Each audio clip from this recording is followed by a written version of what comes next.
حضور اکرم صلی اللہ علیہ وآلہ وسلم شب معراج میں بیت المقدس کی طرف جاتے ہوئے مصر کے قریب ایک مقام سے گزرے تو انہیں نہایت ہی اعلیٰ اور زبردست خوشبو آنے لگی۔ آپ صلی اللہ علیہ وسلم نے حضرت جبرائیل علیہ السلام سے پوچھا کہ یہ خوشبو کیسی ہے؟ جواب ملا کہ فرعون کی بیٹی کی باندی مشاطہ اور اس کی اولاد کی قبر سے آ رہی ہے۔ پھر حضرت جبرائیل علیہ السلام نے اس کا قصہ بیان کیا۔ مشاطہ فرعون کی بیٹی کی خادمہ تھی اور وہ خفیہ طور پر اسلام لا چکی تھی۔ ایک دن فرعون کی لڑکی کو کنگھی کرتے ہوئے اس کے ہاتھ سے اتفاقاً کنگھی گر پڑی۔ وہ اٹھانے لگی تو اس کی زبان سے بے ساختہ بسم اللہ نکل گیا۔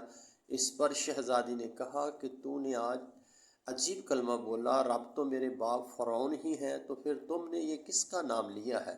اس نے جواب دیا، فرعون رب نہیں بلکہ وہ اللہ ہے جو مجھے اور تجھے اور خود فرعون کو روزی دیتا ہے۔ شہزادی نے کہا، اچھا تو میرے باپ کے سوا کسی اور کو اپنا رب مانتی ہے؟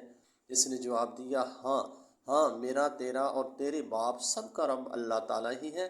شہزادی نے اپنے باپ سے کہلوایا، وہ سخت غضبناک ہوا اور اسی وقت سے برسر دربار بلوایا بھیجا اور کہا کہ تو میرے سوا کسی اور کو اپنا رب مانتی ہے؟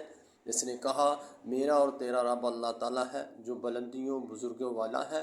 فرعون نے اس وقت حکم دیا کہ تانبے کی جو گائے بنی ہوئی ہے اس کو خوب تپایا جائے، اور جب بالکل آگ جیسی ہو جائے تو اس کے بچوں کو ایک ایک کر کے اس میں ڈال دیا جائے، آخر میں خود اسے بھی اس میں ڈال دیا جائے۔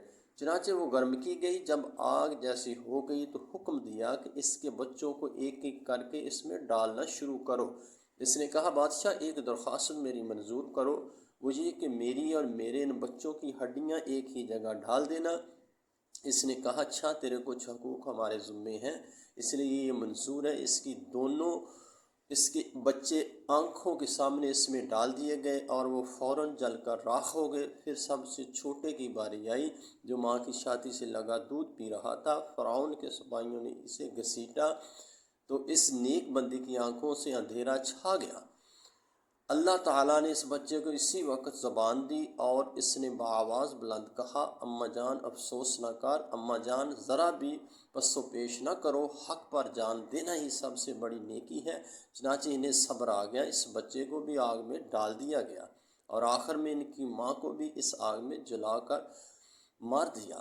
یہ خوشبو کی مہکیں اسی کی جنتی محل سے آ رہی ہیں۔ سبحان اللہ۔